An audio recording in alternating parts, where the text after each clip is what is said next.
Well, Qiana, I want to welcome you to Michigan Works Southeast. We are so pleased to have you here today to help us celebrate women in apprenticeship. Yes. Thank you for coming. Thank you for having me. So, my first question is, what prompted you to pursue an apprenticeship?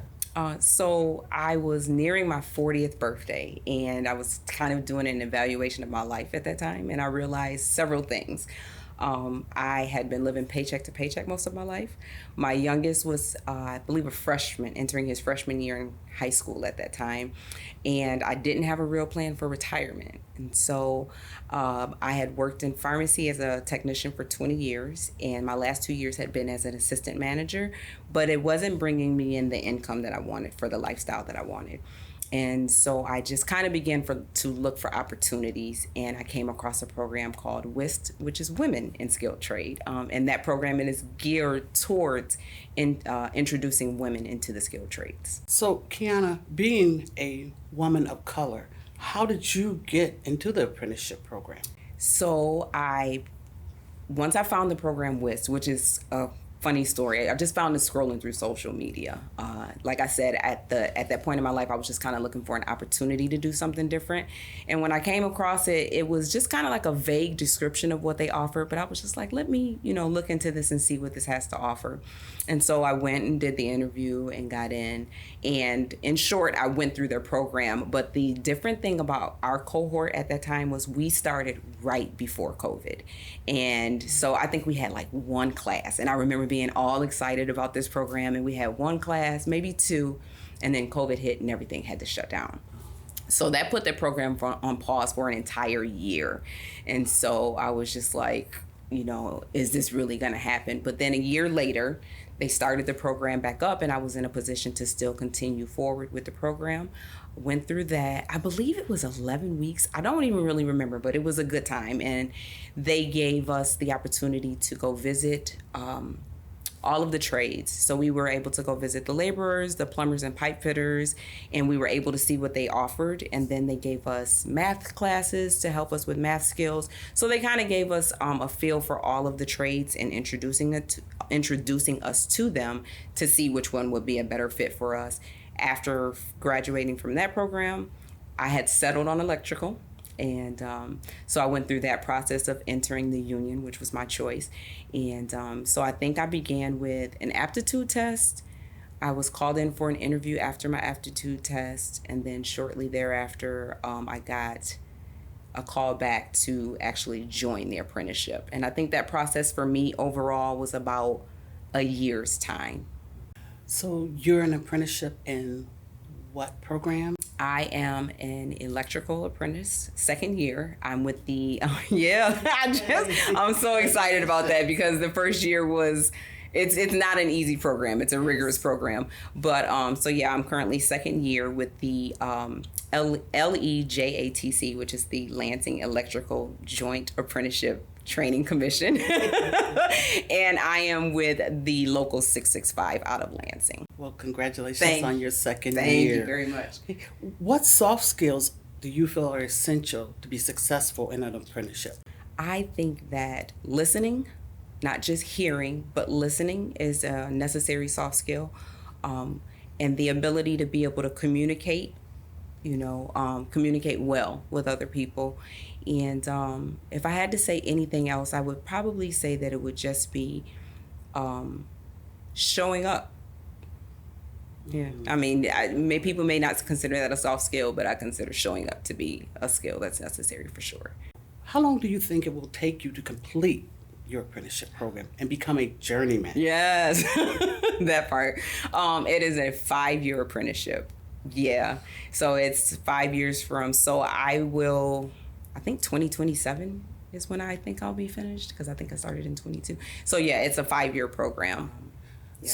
So this apprenticeship, you're working and taking class? Absolutely. So the way our program works is the apprenticeship, our apprenticeship, they give us an assignment for our contractors, whoever we're going to be contracted to.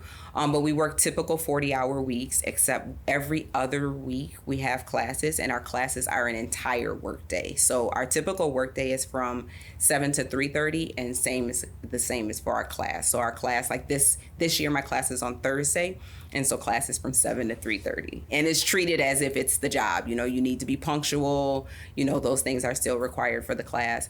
But so that's the only week that we have a short week. So it's 32 hours because we miss a work day, but we work 40 hours. Okay, so a typical work day, you're on the site. Mm-hmm. And what actually are you doing on the site? Okay, there is no typical work day. Showing up and working is the typical work day. But as far as like what the work will be, it depends on the demands of the job and, you know, what's needed. So like today, the project that I'm on is a fairly small project. I think there's just 4 electricians on this job. And so I think I spent the day installing lights all day today. Tomorrow I could go and have to do a pipe run or, you know, something of the like. So I think you kind of touched on it, but what are the steps to complete your apprenticeship and how long will it take you? Okay.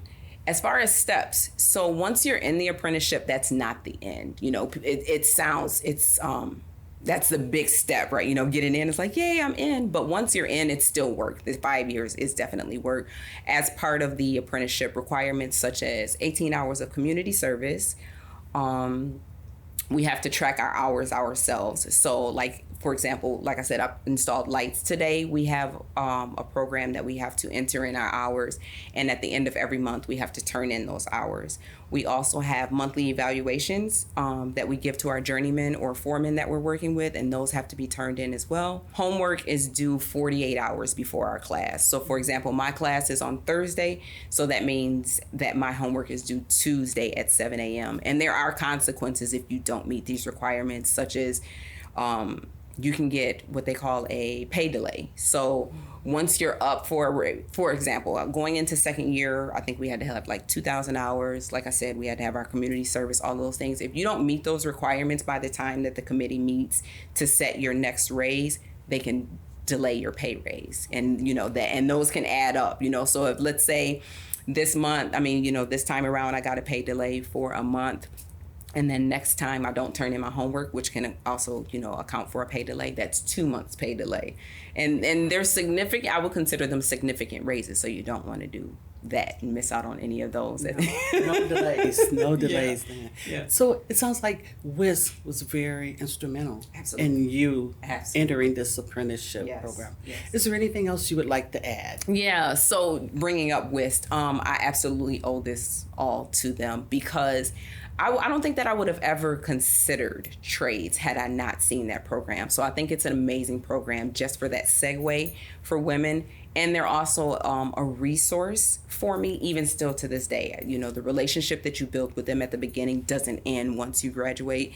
If I have questions or need assistance with anything, they're still there as a resource. So that's been very helpful to me. As far as anything else to add, I will say this. Like I mentioned, I made this decision at 40. So if anything that I want someone to gain from my story is that it's never too late. Whenever you want to do it, you just do it.